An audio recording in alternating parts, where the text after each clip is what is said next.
Hey everybody, Phil here. Today's story comes from a while back, and to me it's the most important story we've done so far. We had a rough idea for Musical Yearbook a couple years ago, and BAMM staff members wrote some great stories that got us excited and made us laugh and made us ponder a bit, and so I set out to write a proper proposal to present to the directors at BAMM. Now the hardest part of that proposal was the elevator pitch, the no BS, straight to the point explanation of the idea. An explanation you could present within the time of an elevator ride. I finally settled on this. Musical Yearbook is a collection of stories exploring the moments when a piece of music becomes inseparable from who we are. Music is a dog ear. It preserves who we are and contextualizes who we've become. And that's all fine and good, but it wasn't until Thao Nguyen read this story at Noise Pop's Culture Club event back in 2012 that I heard what I wanted the show to be, and that it could matter. So, thank you, Thao, and for the rest of you, please enjoy.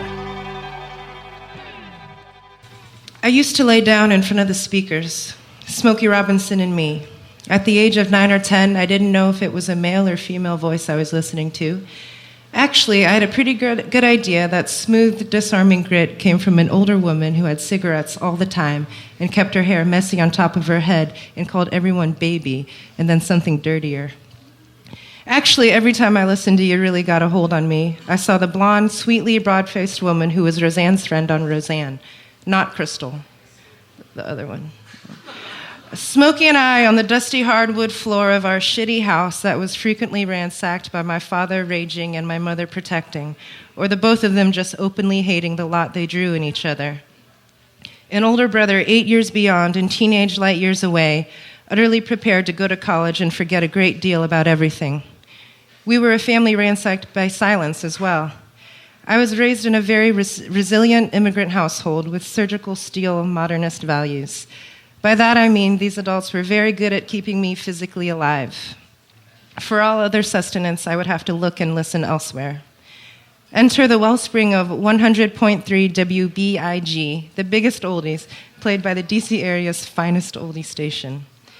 Everything about the songs was warm and inviting, and they made a point of ingratiating themselves to you. They made listening and remembering and dancing so easy, but not in an insulting way. In a way where they cared about you and how you felt. They also knew how to share your sadness with a visceral punch and wrench that felt good to bear and respond to in kind. This was the first emotional contact I had. I forged it myself, I know, but it was real enough. My favorite song for many months was Oh Donna by Ritchie Valens. I liked the nostalgia in it, the longing, the sadness and regret shaped like a shiny hook. I commiserated with Ritchie. He couldn't catch a break. I didn't know how to save his songs besides from the radio. I was a sentinel with a frustrated agenda for the request hours, always calling in, somehow never getting through. Furiously poised to tape it from the radio as soon as they played it. Then I could control this tiny stake in my destiny. I could figure out a way to get swallowed by a song.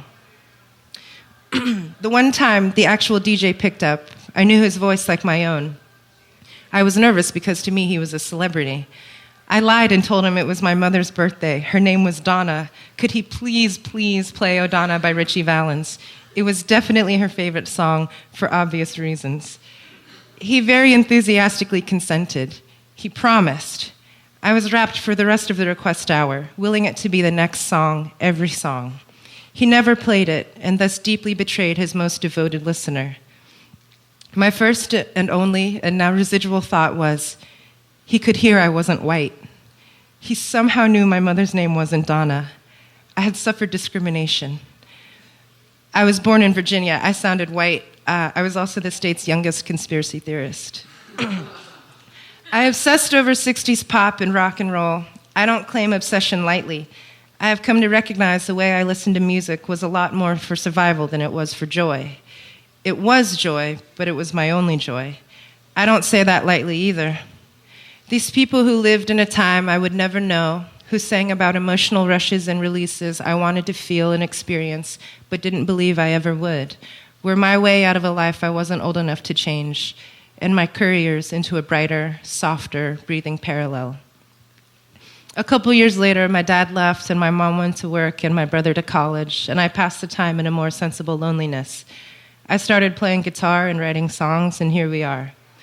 I do enjoy plenty of music that was made after 1970, but I always return to the first food. I don't like to be left hungry.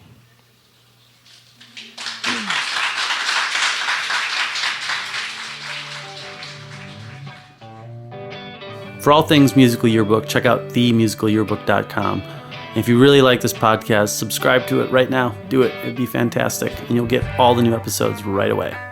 Musical Yearbook is produced by BAMM.TV. Check out BAMM.TV for hundreds of videos by incredible indie artists. We have episodic content on there. We have documentary shorts. And as always, just head over to Facebook and type in BAMM.TV and follow. Have a good one.